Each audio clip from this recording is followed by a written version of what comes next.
of energy dahil oras na naman para sa masayang chikahan dito sa Mars Pabor! Yeah, let's dance it out this morning, haha. Okay? At sisimulan kaagad natin ang paandaran sa nakaka-throwback na katawan kasama ang ating mga bisita. Here are Jim and James Salas with this iconic dance craze na lahat ng batang 90s siguradong alam na alam. Always!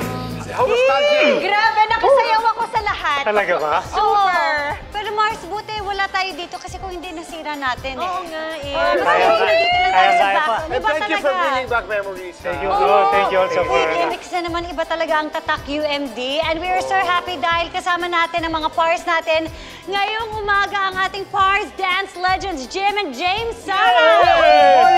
Na parang hindi naman nagbabago sa panahon. Parang same na same pa rin sila, Mars. Talaga, dati magkamukha kayo, hanggang ngayon magkamukha pa rin kayo.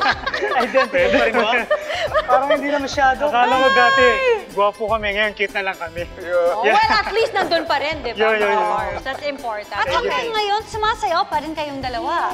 Yes, mga guest reunion po, kahit pa paano. Galing. Okay. At sa TikTok, Mars. Yes! May So marami din mga TikTok Yes, videos. TikTok. din. Yes, gumagawa din kami ng mga TikTok na UMD Twins. Yan. Sa amin, meron kami. Hindi nga, twins kayo?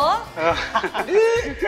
Magkahawig lang. Oo, Kawig Mars. lang. Nalilito lang tayo. Balang saya ng kwentuhan ngayong umaga kasamang twins sa sina Jim and James Salas. At bago nila i-share ang mga kwentong kambal nila, share ko muna sa inyo ang ilang very interesting trivia about twins. Ayon sa ilang pag-aaral, 40% daw na twins ay nakaka-develop ng kanilang sariling language. Kahit na identical twins daw, nananatili pa rin magkaiba at unique ang kanilang mga fingerprints. Ang mga kambal na nasa tiyan pa ng nanay nila, nagsisimula raw mag-interact sa isa't isa in their 14th week. At alam niyo bang ayon sa statistics, ang mga nanay daw ng twins ay mas nabubuhay daw ng mas mahaba. Now you know, share mo na. Talaga ba, Mars? Ngayon, mako-confirm natin kung yung iba dyan, kung nangyayari dito talaga sa kanila. correct. Okay. Dahil sobrang curious kami kung totoo nga bang para kina Pars, Jim, and James ang ilan sa mga yan. Yes, sila na mismo ang tatanungin natin dito sa Mars Sharing Group. Pisa muna natin sa Kambal Kapilyuhan. Okay. Okay, sir, kayo ba? Ano ba yung mga naaalala nyo ng mga pilyo moments nyo? At saka parati pa kayo magka-jive or nanggagaling parati yung idea sa isa sa inyo? Siyempre, nung bata pa kami, lagi kami magkasama. Pares na pares yung damit namin. Tapos yung jive namin, isa lang din. Hanggang ngayon naman na may yung actually, pares pa lang. So yung pagkapilyo namin dalawa, yun, may sobrang kulit namin. Tapos sabi nga nila, hindi, mas makulit daw ako kasi dalawa yung puyo ko.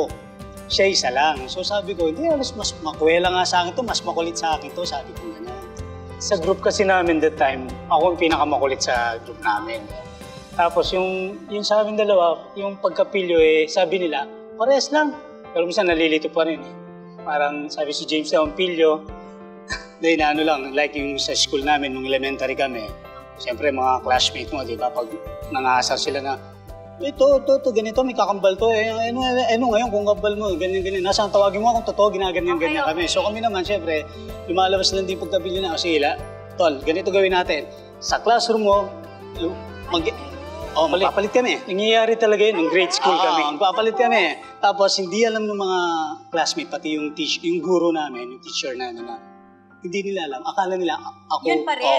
Same. Pero si Jim na nasa Pero yung mga kaibigan nyo, Hindi alam? Hindi rin Actually, confused pa rin sila. Sabi nga nila, paano nagawa yun? Nung nakwento na namin nung huli na, may nangyari palang ganun. Kumbaga, accomplice nila yung isa't isa. Yes, pinagtitripan talaga nila lahat. And they really make sure na maayos yung atlanado yung Tsaka gagawin swabe, nila. hindi Yes. tayo mabubuking dito. Oo, pero kung kunwari may mabuking, may isa ba sa inyo na nanlalaglag? Actually, mga kaibigan namin, nung nalaman nila na may kambal nga kami na sinasabi sa akin ni Utol na, Tol, aminin na natin. O sige, hiniram ko yung jacket niya, ako yung pumasok doon sa classroom. Pati ID, gano'n. O sige, palit na tayo lahat, palit. Okay. Pati bag, although parehas lang naman, pero palit lahat talaga. Yung mga notebooks, diba? Yung mga pangalan pa at that time, Mga Jim, palit lahat yun. Effort talaga, Mars. Oo, Ang effort kapilihan talaga. nila.